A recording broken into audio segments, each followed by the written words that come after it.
Hello, everybody. Welcome back to my channel. If you're new here, my name is Sophia Chanchuli, and welcome to the channel. If you want to go visit the pod, it's Sophiology Podcast on Spotify. I just want to share that there is a mighty thunderstorm happening right now. It is really crazy and like put the fear of God in my spirit, because I literally the other day was watching this documentary called God of Wonder, and it's free. I recommend it. And it's so my cup of tea. It's basically just showing how everything in the universe, to the stars, to the thunderstorms, to the lightning, to the animals and the trees and the flowers, and just the way everything is made so perfectly, and just to give us proof of God's not his, I don't want to say existence, but I guess some people would say existence, but just God's might and glory and perfection and beauty. And if you doubt God, then yes, his existence, but like the majesty and the magic of his creation. So anyway, we might get a rumble.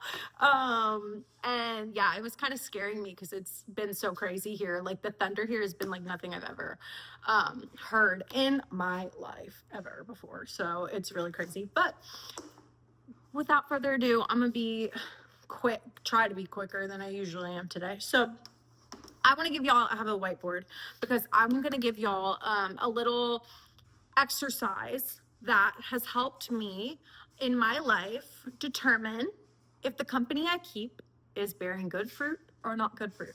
So this is an exercise that one of my mentors taught me, but I'm going to remix it a little bit and make it a little bit more Christ-centered. But before we start, I'm going to give y'all two scriptures that are in alignment with what I want to talk about today. So the first one is Proverbs 13:20. Whoever walks with the wise becomes wise, but the companions of fools will suffer harm.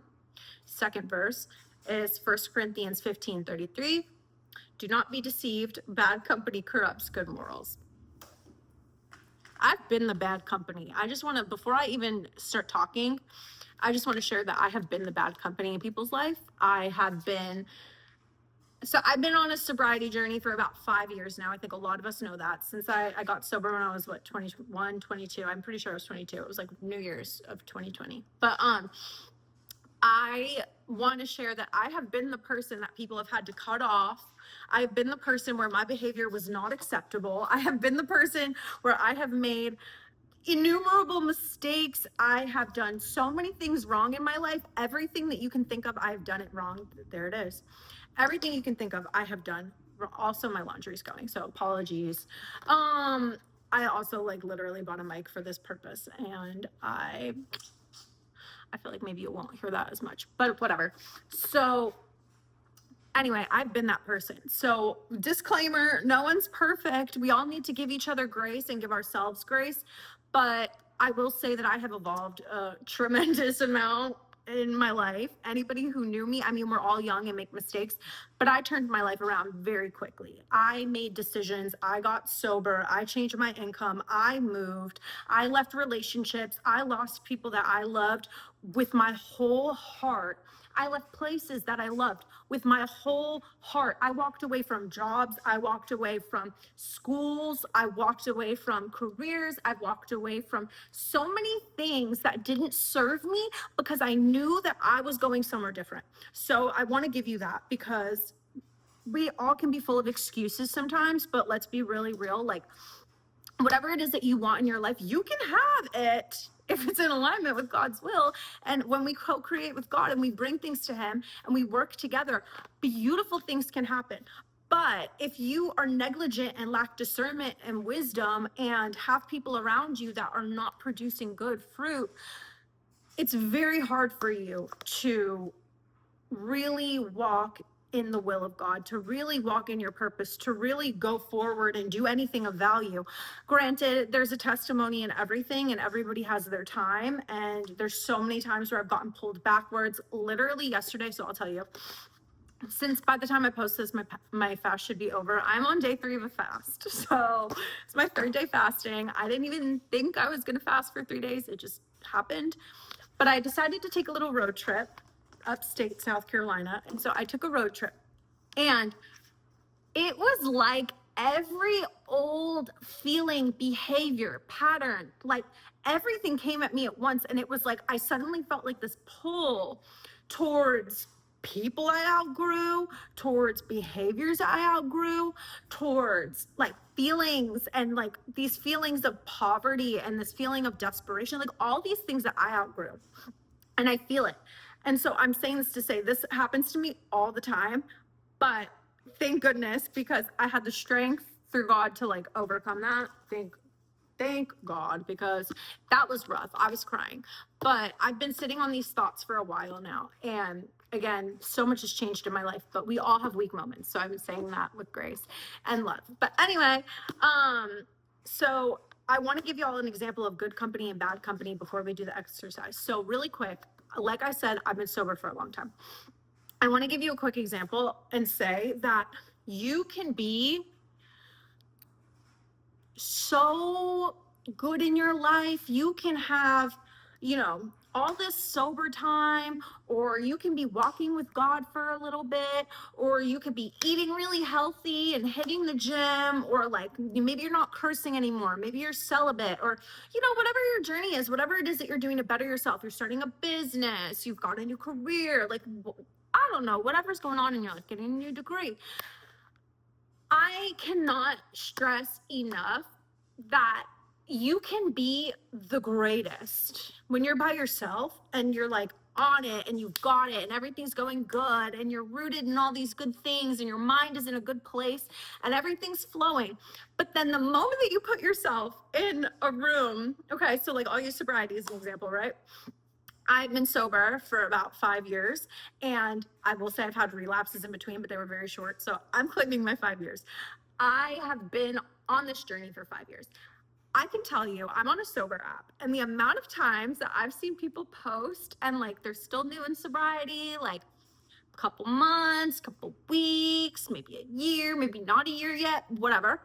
And then they go and they let the wrong people. So they post and they're like, hey, so like I'm nervous because I have to go to the bar for this thing this week. I have to go with my coworkers to the bar. I have to go in this environment that's not good for me. No, you don't. You don't need to go there. And then guess what happens? I see people relapse or post and they're like, I had a weak moment. I wasn't in the right place. I wasn't ready. You need to know the type of people that you need to be around, because let me tell you something. Before I even write this, I want you to know that the company that you keep has crazy impact on who you are. Crazy impact. There's so many studies that show that the 5 people that you're surrounded by are who you become. So being like, I've had so many people ripped out of my life against my will, and I was like, are you kidding? Like, I was like, what's wrong with me? I was like, why is everybody leaving my life? I don't get it. It makes so much sense in hindsight, because you literally, or retrospect, I don't know, whichever, but like it makes so much sense to me now, because I look at what God's brought me through. I look at how it's built my self-worth. I've looked at how I'm so much more discerning. And like, I look now back at those friendships or relationships, like people that I loved with my whole heart that I thought were going to be in my life forever, left my life overnight. And I was like, this is so bizarre. And it just kept happening. It was like, this person's gone, this person's gone, this person's gone. I found myself alone with literally like no friends. And I had friends who I didn't live by anymore. I had friends who, they were like my long distance friends, but our lives were different. They're in relationships, they have kids, like we're just not as close. I don't talk to them every day. They don't know what's going on in my life. Like the people that were in my life every day, that knew what was going on, that I could call for anything, that I could rely on, that I loved, that I spent most of my time with, left my life in the snap of a finger. Like it was crazy. So I say this to say to you that is a blessing from God, even if you don't feel like it. And because now I look at it and I'm like, oh yeah, we wanted different things. Like I look at my relationship, I loved someone, but we were looking at it different. Like we were not leading each other towards good things. I look at friendships. I was growing in a different direction. That person was growing in a different one. Or there's obviously situations where I was acting like a fool. Like when people left my life when I was drinking, people left my life when my behavior was really appalling. I don't blame them. I don't blame them at all. So count it all a blessing when God removes people from your life. So anyway, let's get into the exercise. So I learned this little exercise. What it is named something different, but I wrote it. The Tree of Fives. Okay, so I'll write it on top. Is this gonna work? The Tree of Fives. So this is a great exercise to do. You cannot read that. It's gonna flip. So that's awesome. But anyway, you draw a little tree. You want 5 branches on the tree, okay? So I'm gonna draw this. These are some fugly branches. And there's no room to put my little bubble. So anyway, on each branch, isn't this interesting? Kind of like a oak tree or something. I don't know. So anyway, you write your 5 closest people on these branches. Here's my plot twist, because Jesus was on here. I just want to write at the very base of this. This is how we're going to Christianify it. Jesus. He is the source, the sustenance, the root of all my relationships. Anything that branches from this tree, anybody around me, he needs to be the center and the root and the core. Okay, so Jesus is not, because I was going to make him just a branch. I was like, who do I spend the most time with? Jesus, probably. Well, let's be really real. He's the source of everything. So he goes on, he is the tree. Okay, he's the tree. So on this, you're going to write the 5 closest people to you. So I actually am not going to write mine, but we'll do an example. So who's a good example? I wrote some. Is it in here? Who's a good example that I watch? And I say that I watch because the people that I have spent the most time with are not in real life. They're on YouTube. They are mentors. They are paid courses. Like, that's who I spend my time with. Okay. I'm just going to write a fake person because I don't really want to share mine. Okay. Leslie. Who is Leslie? How would I describe her in 5 words? She's generous. She's smart. She is filled with faith. Creative. What's one more? She is abundant. Okay, cool. So Leslie is one of the closest people in my life. Leslie has these 5 attributes. When I think of Leslie, these are the first 5 things I think about. And now for this exercise, basically, you're going to go through each branch and you're going to write the 5 closest people. Really think, who are the 5 closest people to me in my life? Who do I spend the most time with? Who do I talk to every day? It doesn't matter if it's your mom or your kids or your boyfriend or your girlfriend or your husband, like none of your colleagues. I don't care. Who are you with the most? And be really real, because when I did mine, it was such a reality check. I was like, first of all, I don't hang out with that many people anymore.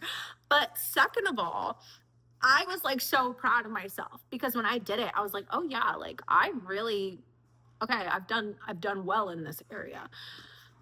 But most of my people, like I said, were not in real life, and things have changed. I have wonderful, amazing friends in my life. God has brought me so many amazing people. I have people that I serve with, that I volunteer with, that I do groups with, that I hang out with and spend, time with, and go out to dinners and, go do fun things with. There's amazing, my family, like there's so many amazing blessings in my life of the companions that God has given me. But he removed a lot of the people that were like super in my inner circle. So the proximity to people has changed. The people that I have the most proximity with are people in courses that I paid for, in mentorships. Jesus is number one. Like, I spend the most time with him. And how would I describe Jesus, right? Like, put the 5 words that describe Jesus. If I'm spending the most time, if the whole tree is Jesus, right? If I'm spending the most time with him, I'm going to be the most like him. So every branch is basically telling you, like, when you write those qualities, that's telling you the qualities that you are unconsciously becoming and absorbing and taking in. So this is a good example. Let's put in a bad example. So let's say Paul. I don't know anyone named Paul. Paul. Rude. Broke.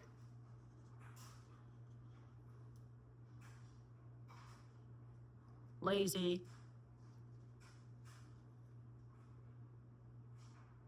mean,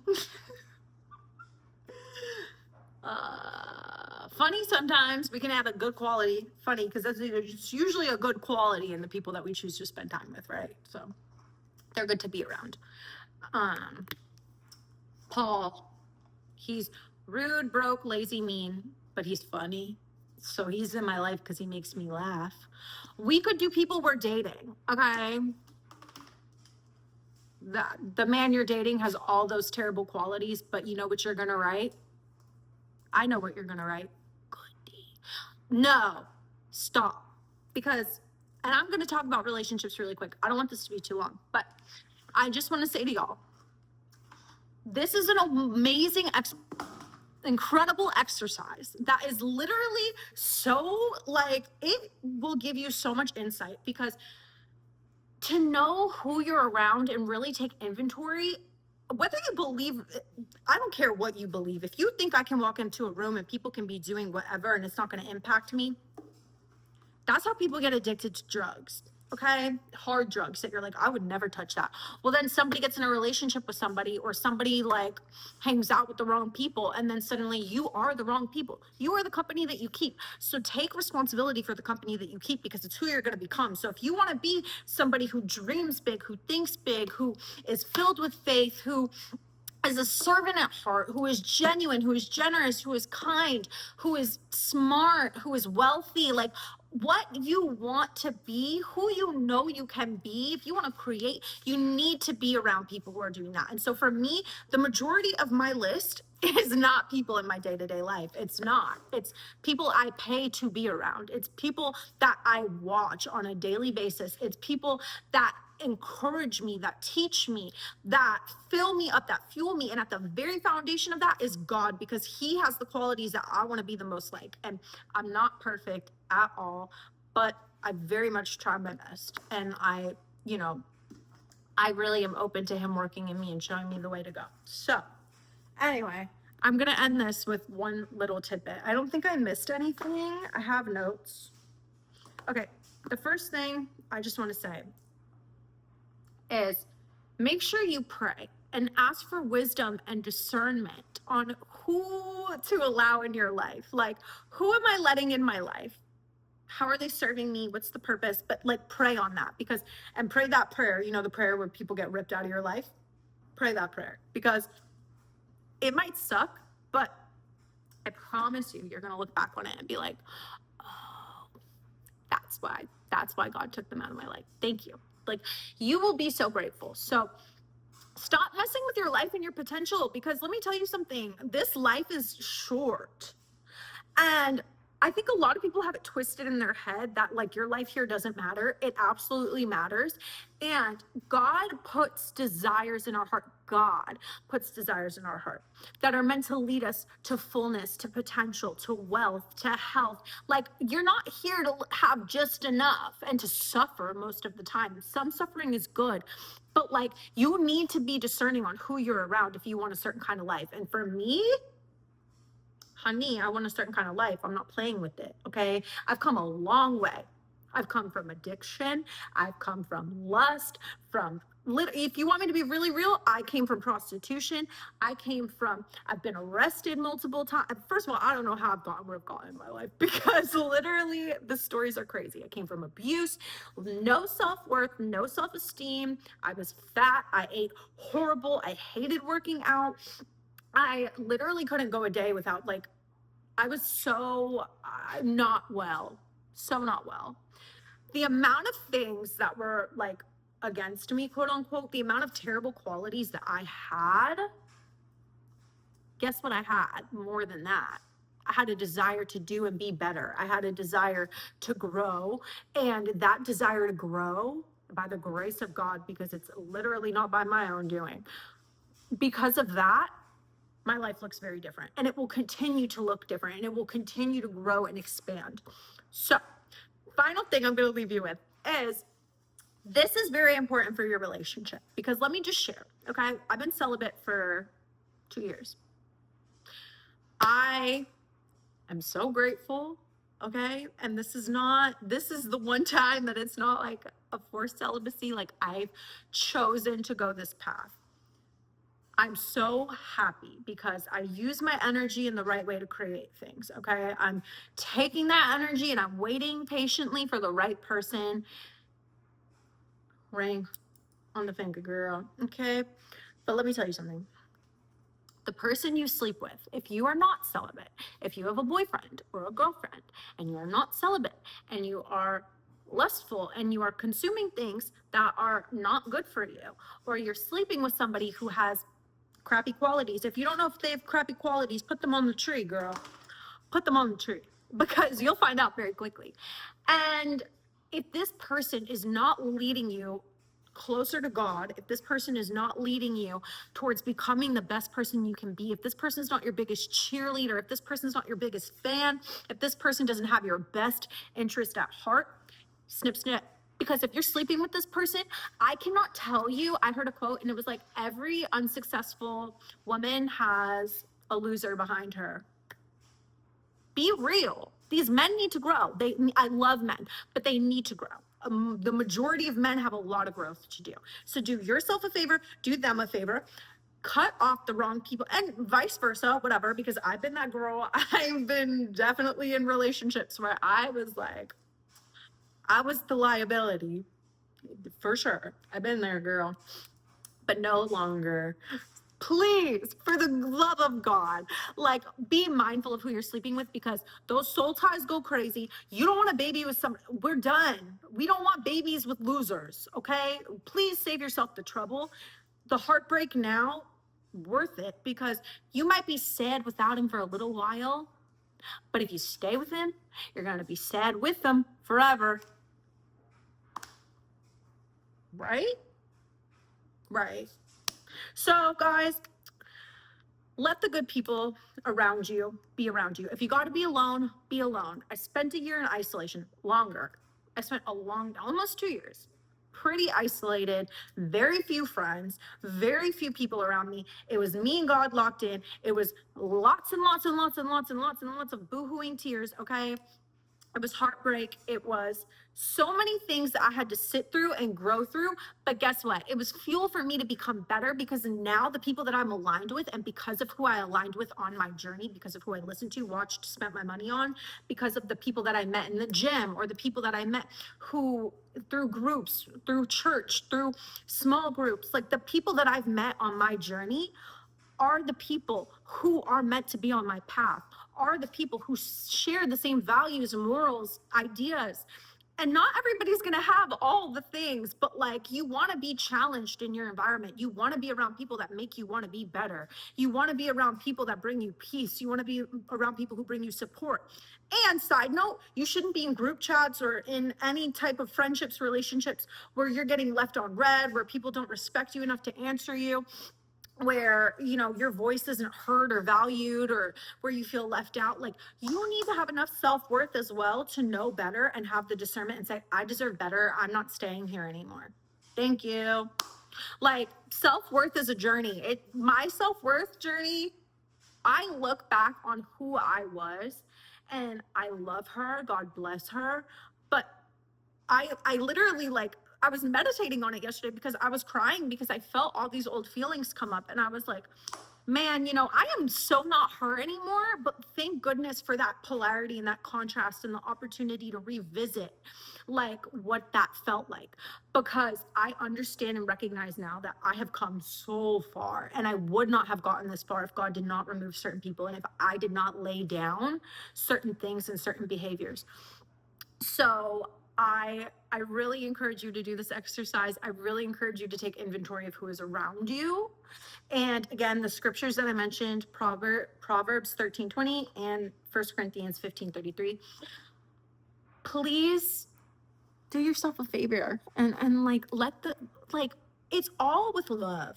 It's all with love, okay? Been there. I've been cut off. I've been cut off. And I honestly don't blame anybody for it. I really don't. So if you have enough self-awareness, you will be able to put the pieces together and change. But really do it. I really 10 out of 10, and pray the prayer. But yeah, guys, that's all I got for you today. I really love you, and I have a lot of new videos and messages that I'm really excited to talk about and share. We are on a new journey, and I will totally make a video about that soon. But yeah, I love you guys, and I really, really pray that this gave you what you needed to hear, encouraged you, led you in the right direction, reminded you of your worth and your purpose, and to recognize that when those things get put on your heart, your life is serious. Who you're around is serious. And like, obviously, play, have fun, have joy. Let's laugh with people. Hee hee ha ha. If you're on a journey and a mission, girl, be focused, okay? Because if you're gonna get ugly, depressed, broke, soul ties, drunk. I don't know. Okay, I want to end this at 555. So I love you guys. Ta-ta.